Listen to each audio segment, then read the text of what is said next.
नमस्कार, NMOPS YouTube channel में आपका स्वागत है।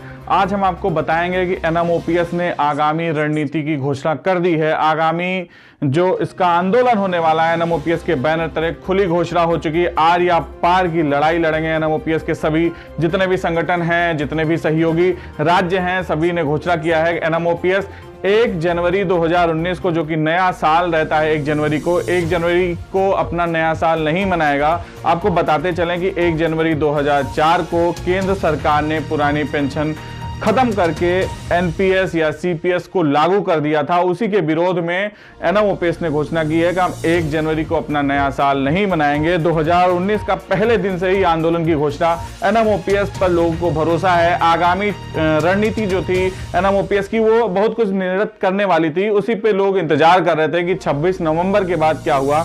आपको बताते चलें कि 28 अक्टूबर 2018 को देश के सभी सांसदों, जितने भी सांसद हैं, जितने भी संसद सदस्य हैं, सबके घर के आवास पर उपवास किया गया और सभी उनसे कहा गया कि अपने आप पार्टी हेड को लेटर लिखिए, आप प्रधानमंत्री को लेटर लिखिए। पुरानी पेंशन बहाली को लेकर उनको ज्ञापन सौंपा गया। कई सारे सांसदों ने सपोर्ट किया, उन्होंने आंदोलन में आने की बात कही और वो लेटर लिखे। उसके बाद 26 नवंबर को दिल्ली में महासागर में एनएमओपीएस के बैनर तले दिल्ली के मुख्यमंत्री अरविंद केजरीवाल जी ने लाखों पेंशन विहीनों की बात कही। 60 लाख पेंशन विहीन और उनके परिवार के बारे में सोचा और पुरानी पेंशन बहाली के लिए बात कही। उन्होंने प्रस्ताव भी लाया, बिल पारित का प्रस्ताव लाया और विधानसभा में बात कही। आज पूरा देश एक निगाह की तरफ देख रहा है, अरविंद केजरीवाल में उनका भविष्य दिख रहा है। उसी के चलते आगामी रणनीति एनएमओपीएस ने बनाई है कि 1 जनवरी को हम जो है काली पट्टी बांधेंगे अपनी बांह पर। जहां भी जो भी पूरे देश का युवा जहां भी जो भी रहेगा, काली पट्टी बांधेगा, नया साल नहीं मनाएगा और विरोध दर्ज करेगा। साथ ही जो आगामी रणनीति है कि इसके बाद 28 जनवरी से, जी हाँ, 28 जनवरी से हमें कुछ ज्ञात हुआ है कि 1 फरवरी तक, शायद 28 जनवरी से अभी आगे की घोषणा नहीं हुई है, लेकिन 28 जनवरी से एक लेटर जारी किया है राष्ट्रीय अध्यक्ष विजय कुमार बंधु ने। उन्होंने कहा कि हम एक आंदोलन की घोषणा करेंगे। जब दिल्ली में 26 नवंबर को रैली थी तो वहां पे कहा गया था कि हम अनशन करेंगे, हम उपवास करेंगे, हम क्रमिक अनशन लगातार अब जो चलना है वो होना है। पुरानी पेंशन बहाली तक हम लगातार कोशिश करते रहेंगे और हम हर हाल में पुरानी पेंशन को लेकर रहेंगे। इसी के लिए एनएमओपीएस ने घोषणा की है। आइए आपको सीधे लेकर चलते हैं विजय कुमार बंधु जी के पास। वैसे आपको बताएं कि 26 नवंबर को कई सारी पार्टियों ने ये कहा था कि हम पुरानी पेंशन बहाली के मुद्दे पर आपके साथ हैं, चाहे कांग्रेस हो, चाहे आम आदमी पार्टी हो, चाहे सीपीआई हो। कई सारे बड़े नेता एनएमओपीएस के बैनर तले उनके मंच पर आए। ये बड़ी बात है और एनएमओपीएस ही एक ऐसा मंच है, एक ऐसा बैनर है जिसके साथ किसी प्रदेश के मुख्यमंत्री ने आकर समर्थन किया और पुरानी पेंशन बहाली की बात कही। सांसद कई सारे आए। सीधे हम आपको लेकर चलते हैं राष्ट्रीय अध्यक्ष विजय कुमार बंधु जी के पास। आइए दिखाते हैं उन्होंने क्या कहा है। उन्होंने ये जो रणनीति बनाई है उसको मद्देनजर क्या देखते हुए बनाया, उनको क्या परिणाम दिखता है नए साल में। साथियों नमस्कार, मैं विजय कुमार बंधु, एनएमओपीएस का राष्ट्रीय अध्यक्ष, अटेवा उत्तर प्रदेश का प्रदेश अध्यक्ष, आप सबके बीच में एनएमओपीएस के आगामी कार्यक्रम को लेकर के प्रस्तुत हुआ हूं। बहुत दिनों से लोगों का इंतजार था, फ़ोन था, मैसेज था, आगे कार्यक्रम क्या होंगे। तो हमारी नेशनल एनएमओपीएस की नेशनल टीम ने तमाम विचार के बाद 2 बड़े फैसले किए हैं। एक तो ये है कि हर आदमी के जीवन में नया साल एक खुशियों का दिनाग लेके आता है, एक अच्छी सौगात लेके आता है। लेकिन पिछले 15 साल 1 जनवरी 4 से जब लागू हुआ एनपीएस और 15 साल बीत गए, नौजवानों के बीच में कोई खुशी, कोई ऐसा नहीं आया निर्णय।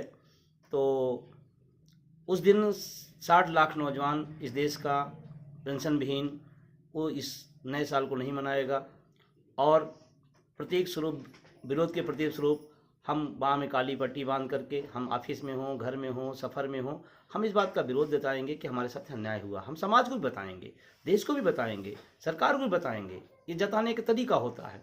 तो मैं सबसे अपील करता हूं कि उसको सहभागिता निभाएं। दूसरा बड़ा फैसला हुआ था कि 28 जनवरी से हम लोग एक बृहद और शानदार प्रभावशाली कार्यक्रम लेकर आएँ। उसी दिशा में एक बहुत ही शानदार स्लोगन तमाम विचारों के बाद आया और उसी को लेकर के हम लोग 28 जनवरी से दिल्ली से अभियान शुरू करेंगे। हमारी भी सुनो श्रीमान, पेंशन है हमारा अधिकार। इसी अभियान के तहत पूरे देश के अंदर, दिल्ली से शुरुआत करके पूरे देश के अंदर हम लोग ले चलेंगे उसको और आप सबसे बिना निवेदन है कि जब भी आपका फैसला निश्चित रूप से NMOPS का रहा है, आप सबने साथ दिया है। एक बात ध्यान रखना है कि समय बहुत अच्छा है, बहुत समय सही वक्त है। अगर हम इस समय अच्छे ढंग से प्रभाव बना ले गए तो निश्चित रूप से हम परिणाम की तरफ बढ़ेंगे। जैसे आपने देखा होगा 26 नवंबर की जो रैली आप सबने किया था, आप सबने सहयोग किया था, उसका दबाव रहा कि हिंदुस्तान के इतिहास में पहली बार NPS के मुद्दे को कैबिनेट में लाना पड़ा, विचार करना पड़ा, 5 बड़े संशोधन करने पड़े। ये संघर्षों का नतीजा है। हाँ, वो संशोधन मुझे नहीं हमें नहीं चाहिए, हमें तो हूबहू पुरानी पेंशन चाहिए। इसीलिए उस तरह के कार्यक्रम डिजाइन किए गए हैं और आप सबकी इसमें पूरी सहभागिता होगी, मेरा उम्मीद है। और अभी जो चुनाव परिणाम आए हैं आपने भी देखा होगा, सरकार बैकफुट पे है। हम सरकार से भी और विपक्ष के लोगों से भी निवेदन करते हैं कि इस विषय को संजीदा से लें। ये छोटा मोटा मैटर नहीं है, इसको हल्के फुल्के में चाहे सत्ता हो चाहे विपक्ष होना निपटाए। तो मैं सभी लोगों से उम्मीद करता हूं कि जो नए बड़े आगे 2 अभियान हैं उसमें आप सहभागिता निभाएंगे, तमाम चीज़ों को पीछे छोड़ते हुए।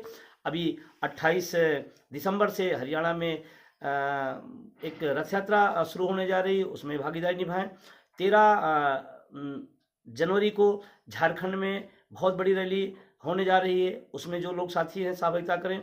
20 तारीख को पटना में एक बहुत विशाल रैली होने जा रही है, उसमें भागीदारी निभाएं। NMOPS के तमाम सारे कार्य योजना तैयार हो चुके हैं, उसमें अपनी भागीदारी निभाएं।